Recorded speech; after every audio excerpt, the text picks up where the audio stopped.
இன்றைக்கி வந்து பொங்கலூரில் வந்து பொதுமக்களுக்கு பயன்படுற மாதிரி கேமரா பொறுத்திருக்கு போலீஸ் ஸ்டேஷனில் கொடுத்துருக்கோம். எல்லா போலீஸ் ஸ்டேஷனும் இல்லாமல் சிக்னலு இதெல்லாம் வைக்க சொல்லி கேமரா கொடுத்துருக்குறோம். அடுத்தது இன்றைக்கி வந்து நம்ம தலைமை அலுவலகம் வந்து ஆஃபீஸ் ரெண்டு இடத்துல இருக்குது. இருந்தாலும் பற்றாக்குறை இடம் மக்கள் அதிகமாக வர்றதுனால பெருசாக பண்ணணும்னு சொல்லி மறுபடியும் இங்கே ஒரு ஆஃபீஸ் ஓப்பன் பண்ணியிருக்கோம்.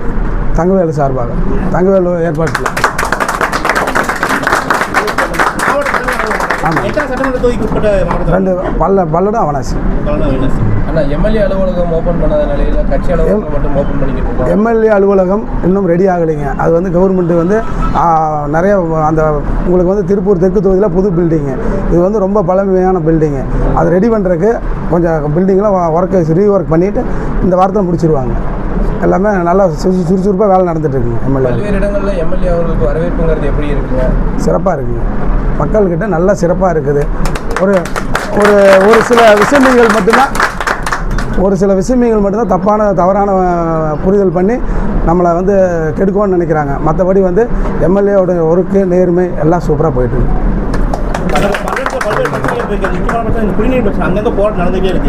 உங்களுக்கு இது வரைக்கும் 10 இப்போ நம்மளுக்கு தெரிஞ்சு சொல்கிறேன், 50 ஆண்டு ஆண்டிருக்காங்க. அதெல்லாம் விட்டுருங்க. இந்த 10 வருடமாகவே குடிநீர் பிரச்சனை, மக்கள் ரோடு பிரச்சனை, குப்பை பிரச்சனை, ரெட்டின் பிரச்சனை சொல்லிட்டு இருந்துருக்காங்க. 10 நாளில் பல்வேறு பகுதிகளில் நீங்கள் பொதுமக்கள் போய் கேட்டு பாருங்கள். டெய்லி 2 டைம் குடிநீர் போகிற மாதிரி டெய்லியும் 2 டைம் தண்ணீர் போகிற, வாரத்துக்கு 2 டைம் தண்ணி விட்ற மாதிரி எம்எல்ஏ போய் களத்தில் இறங்கி நல்லா வேலை செய்கிற, எங்கெங்கே அடைச்சிருக்குது என்னென்ன பண்ணிக்கிறேன் ஒரு கவுன்சிலர் செய்ய வேண்டிய வேலையை விட கீழே இறங்கி செஞ்சிட்ருக்கிறாரு. அந்த அளவுக்கு சிறப்பாக போயிட்டுருக்குது பல்லடம் சட்டமன்ற தொகுதியில்.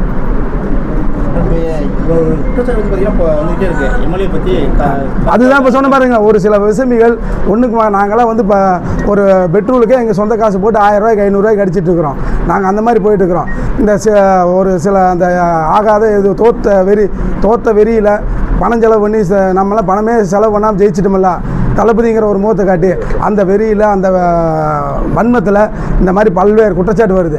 எங்கே வேணால் விசாரிச்சு சொல்லுங்கள், நேர்மையாக இருக்கிறோம். நாங்கள் என்றைக்கும் வந்து தளபதி என்ன சொல்கிறாரோ அதுதான் எங்கள் எம்எல்ஏவும் சரி நாங்களும் சரி நேர்மையாக போயிட்டுருக்குறோம். எங்களுக்கு கற்றுக் கொடுத்த பாடம் அதுதான் தளபதி.